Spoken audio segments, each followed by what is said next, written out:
Bagaimana sikap kita saat dizalimi dan difitnah di tempat kerja? Atasan saya sering mempersulit urusan saya. Min hasanatin faminallah. Kebaikan yang menimpamu itu dari Allah. Dan keburukan yang menimpamu itu dari dirimu sendiri. Maka tatkala engkau dizalimin sama atasannya, maka lihatlah, boleh jadi engkau menzalimin dirimu sendiri. Boleh jadi banyak dosa yang kau lakukan. Boleh jadi doamu kurang. Dengan dizalimin, engkau jadi banyak berdoa. Jadi berbaik sangka. Dan apa sikap kita menghadapi orang yang menzalimin kita?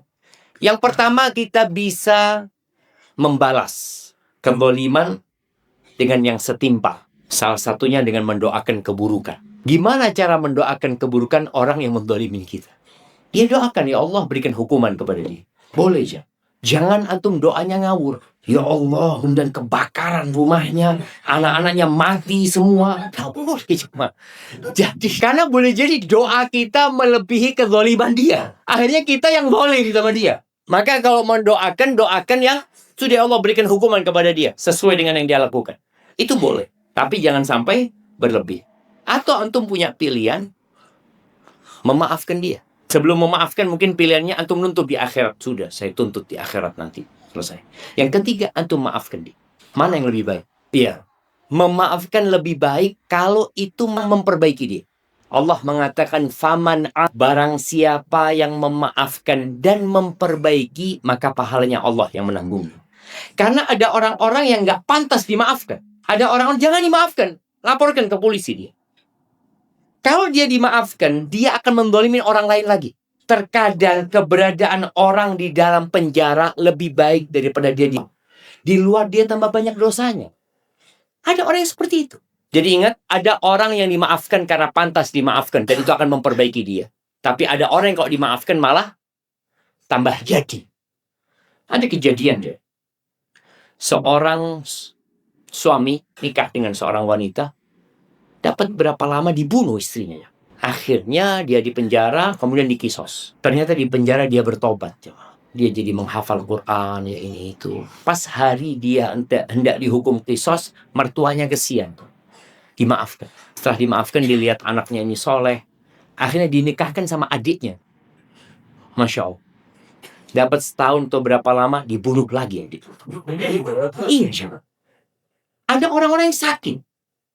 Yang tadi, yang gak pantas dimaafkan. Ketika dia dimaafkan, akan lebih banyak lagi korbannya. Maka ingat, memaafkan itu kalau memperbaiki. Kalau ternyata kita memaafkan dia tambah jadi, ya jangan dimaafkan. Wah, anak ingin dapat pahala yang besar dari Allah Azza wa Jalla. Allah mengatakan, faman barang siapa yang memaafkan dan memperbaiki. Sekali lagi, ada orang-orang yang tidak pantas dimaafkan. Dilaporkan ke penjara. Lebih baik kayak gitu. Ada orang yang utang enggak terbayar. Tuh. Baik, jadi tadi ada orang yang berhutang kemudian nggak bayar. Atau orang yang menipu, antum jadi korbannya. Jangan kemudian antum diem. Karena ada orang yang malu kena tipu. Ya. Kemudian dia diem. Akhirnya temannya kena tipu. Temannya kena tipu. Akhirnya 5 orang ini ketemu. Oh, saya juga pernah kena tipu. Bayangin, korbannya jadi lebih banyak. Nabi SAW mengatakan, unsur akhaka zaliman au madluman. Tolonglah saudaramu dalam kondisi dia melakukan kezaliman atau dalam kondisi dia dizalimi. Itu para sahabat tanya, ya Rasulullah, kalau orang itu dizalimin, kita tolong, jelas. Ini gimana berbuat zalim, kita tolongin. Tolongin dia agar dia tidak melakukan kezaliman. Dengan kita mengatakan, hati-hati sama fulan. Fulan nipu ana, ambil uang ana, modal, dan tidak pernah balik. Sehingga ketika dia datang ke fulan nggak akan dapat lagi. Yang selamat siapa? Dua-duanya. Fulan itu selamat, tidak nambah dosa. Orang-orang selamat, tidak diambil harta. Maka tolong, jangan mendiamkan kezaliman. Bagaimana takdir itu bekerja? Sifatnya fix. Atau telah ditetapkan, atau dapat berubah sesuai dengan pilihan kita, atau ikhtiar kita. Apakah takdir bisa berubah karena orang lain, misalnya didolamin oleh orang lain, sehingga kita di PHK? Jamaah rahimakumullah. Tadi surat Al-Hadid di ayat 23-24 yang kita bacakan. Ma asaba min musibatin fil ardi wala fi anfusikum illa fi kitabin min qabli an nabra'ah.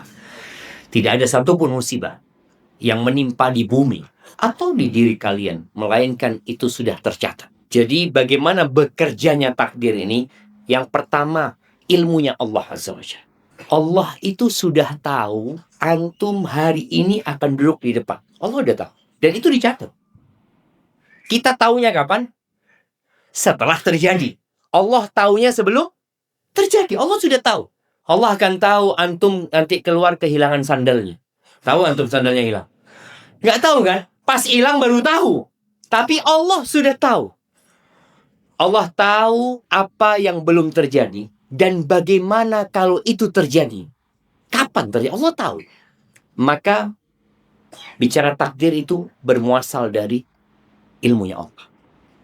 Yang kedua, ilmunya Allah itu dituangkan dalam Lauhul Mahfuz. Oleh karena itu yang pertama diciptakan oleh Allah adalah Al-Qalam, pena.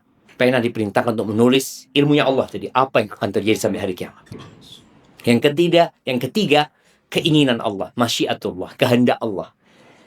Kapan terjadinya Allah menghendaki, itulah akan terjadi pada waktu itu, pada saat itu.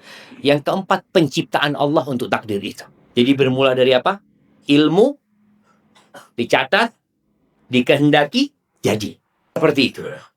Apakah takdir Allah bisa berubah? Yang di Lauhul Mahfuz nggak bakal berubah. Tapi yang di catatan malaikat boleh jadi berubah. Karena kita tahu penulisan itu ada penulisan takdir seumur hidup. Kapan? Ketika berumur 120 hari. Kemudian ada takdir tahunan. Kapan? Lailatul Qadar. Semua itu merujuk kepada kitab induk ya. Kepada Lauhul Mahfuz. Kalau bicara bisa dirubah, ya bisa dirubah. Tapi siapa yang merubah? Allah gitu loh. Allah dengan ilmunya tahu fulan akan dipanjangkan umurnya dengan silaturahim dia. Maka dia akan memperbanyak silaturahim dan rizki umpamanya. Ada fulan yang takdirnya sampai mati di rumah kontrakan. Oh tahu maksudnya. Iya saya kayaknya salah satu yang gak ada yang tahu. Boleh jadi nanti antum beli itu rumah jemaah. Ada yang seperti itu. Orang ini berusaha sekuat tenaga. Itu kewajiban kita. Jadi takdir itu rahasia Allah Azza wa Jalla. Tugas kita beramal, berusaha. Tapi jangan lupa bertawakal. Nyerahkan semuanya kepada Allah Azza wa Jalla. Karena dunia ini ujian. Dan pembagian rizki, pembagian kedudukan, kenyamanan, kelezatan di dunia ini bukan berlandaskan amalan. Bukan. Kita kalau sering guyon sama sahib kita ya. Ketika sandalnya hilang. Tergantung amalan mas. Amalan. Enggak. Ada orang yang gak pernah sholat kayak Rai. Ada orang yang sholatnya rajin, Masya Allah miskin. Kita bisa bandingkan antara Nabi Musa dan Fir'aun. Enggak.